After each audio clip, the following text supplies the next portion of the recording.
जी हाँ नाज़रीन, drama serial ज़ब्त की नेक्स्ट आने वाले एपिसोड में आप देखेंगे कि रिमला तो आराम से बैठने वालों में से है नहीं। वो ये बात जानती है कि अगर वो आयला से ये कहे कि एहतशाम मुझसे आज भी बहुत मोहब्बत करता है और छुप छुप कर रोता है, तो क्या पता आयला उसकी मोहब्बत में दोबारा से दीवानी हो जाए और उनसे खुद ब खुद रिश्ता ख़त्म कर दे। इसीलिए रिमला ये चाल चलनी शुरू कर देगी, लेकिन इस वक्त तो कोई भी उसकी बातों में नहीं आने वाला, ना ही इधर एहतशाम और ना ही उधर आप देखेंगे कि जब कहती है रिमला जाकर उनसे, तुम जानते हो कि उन दोनों का अभी भी चक्कर चल रहा है, तो उस पर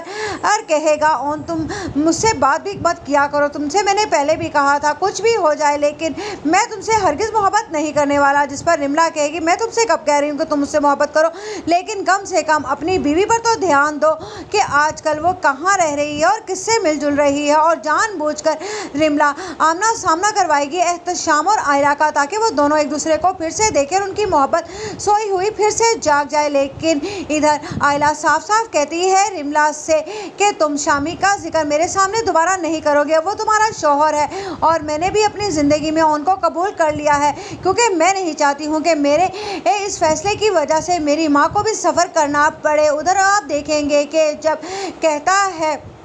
शमसा बेगम से आयला का बाप, ये तो अच्छा हुआ कि तुम्हारी बेटी ने उनको दिल से कबूल कर लिया, वरना तुम जानती हो ना कि मैं जो फैसला कर लेता हूँ उससे पीछे नहीं हटता। लेकिन इधर आरफा बेगम की अभी भी सुई वहीं हटकी हुई है कि किसी भी तरह से अब वो रिमला से भी जान छुड़ा लें, क्योंकि रिमला ने तो शादी की रुखसती होने से पहले ही अपने रंग ढंग दिखा दिए हैं। अगर वो रुखसत होकर आ गई तो उसका जीना हराम कर देगी। इसीलिए वो एहतशाम से कहती है या तो इसे प्यार से लो, वरना फिर कोई ऐसा तरीका निकालो कि इस लड़की को तुम्हारी ज़िंदगी से खुद ब खुद निकलना पड़ जाए। उधर आप देखेंगे कि एहतशाम तो वाकई अभी तक आयला की मोहब्बत में गिरफ्तार है, और वो जब उससे बात करने की कोशिश करेगा कि तुम्हारा मेयार इतना घटिया था कि तुमने उसे कबूल कर लिया, तो उस पर आयला साफ साफ कह देगी तुमसे तो अच्छा है ना वो ओन, कम से कम उसने मेरे बाप की इज्जत तो रख ली, तुमने तो उस दिन मेरी भी इज्जत नहीं रखी और ना ही मेरे बाप की, किस तरह से सबके सामने जलील करके रख दिया हमें। इधर भी जान कहती हैं कि आयला बेटा